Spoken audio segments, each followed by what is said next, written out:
Berikut adalah penjelasan terkait barisan dan deret aritmatika. Pada LKPD yang sudah kalian kerjakan, ada beberapa masalah terkait susunan batang korek api. Perhatikan susunan batang korek api setiap pola berikut. Pada pola ke-1, terdapat beberapa batang korek api membentuk suatu bangun persegi. Jika kita perhatikan, ada sebanyak 4 batang korek api. Pada pola kedua, ada tambahan batang korek api sehingga membentuk 2 persegi. Pada pola kedua ini, ada 3 tambahan batang korek api. Nah, selanjutnya, pada pola ketiga, coba perhatikan ada berapa banyak tambahan batang korek api. Begitu juga seterusnya sampai dengan pola keempat. Lalu bagaimana dengan pola kelima? Apakah kalian bisa menentukan berapa banyak batang korek api yang digunakan? Untuk mengetahui berapa banyak batang korek api, perhatikan penjelasan berikut.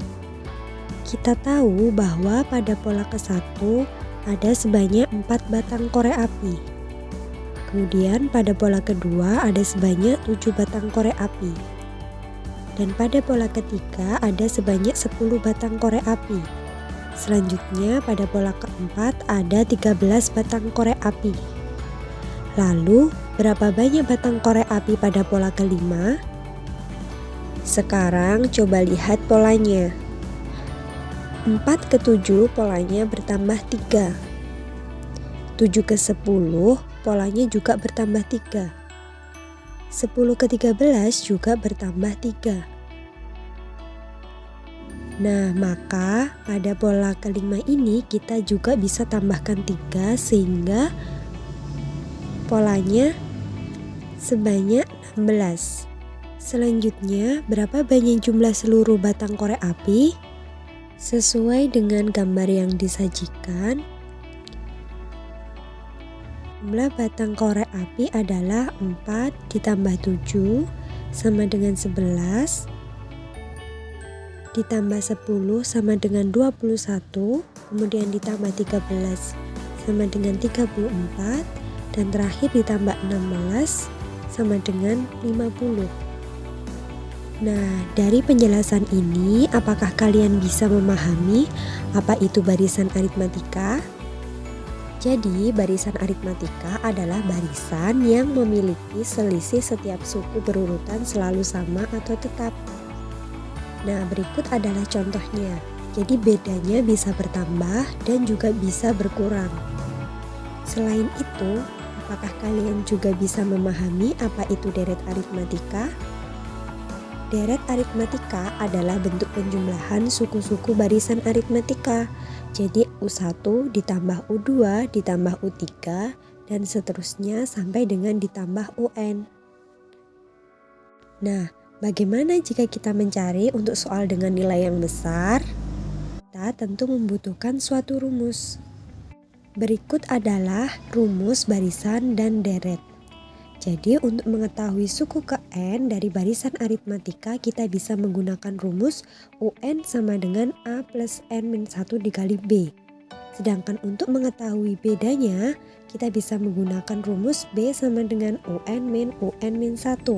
Kemudian, untuk mengetahui jumlah suku ke N, kita bisa menggunakan rumus Sn sama dengan N per 2 dikali A plus UN. Atau kita bisa juga menggunakan Sn sama dengan N per 2 dikali 2A plus N min 1 dikali B. Nah, sekarang coba perhatikan permasalahan yang sudah kalian kerjakan. Pada soal 1, perhatikan tabel tarif penggunaan listrik pasca bayar berikut. Jika pada bulan Mei Pak Renon menggunakan listrik sebanyak 280, berapakah biaya yang dikeluarkan untuk membayar listrik?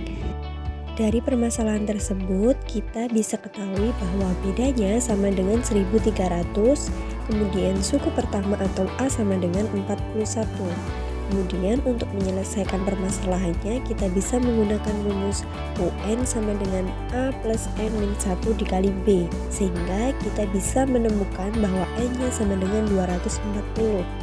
Kemudian kita substitusikan untuk N sama dengan 240. Sehingga bisa dihasilkan bahwa biaya yang harus dikeluarkan Pak Renold adalah 362.000. Selanjutnya pada permasalahan kedua, di sini Regina menjumlahkan nomor-nomor halaman buku yang terdiri dari 96 halaman. Hasilnya adalah 4.762. Ternyata terjadi kesalahan, ada satu halaman yang dihitung 2 kali. Nah, coba kalian tentukan halaman berapakah yang dihitung 2 kali? Dari permasalahan tersebut kita ketahui bahwa A-nya sama dengan 1, kemudian bedanya juga sama dengan 1, dan N-nya sama dengan 96. Nah, untuk menyelesaikan permasalahan kita bisa menggunakan rumus Sn sama dengan setengah N dikali 2A plus N min 1 dikali B. Lalu kita substitusikan sehingga halaman yang dihitung 2 kali sama dengan 4.672 dikurangi 4.656. Hasilnya sama dengan 16. Jadi halaman yang dihitung 2 kali yaitu halaman 16. Nah, berikut tadi adalah penjelasan terkait materi yang sudah kita bahas di pertemuan kali ini.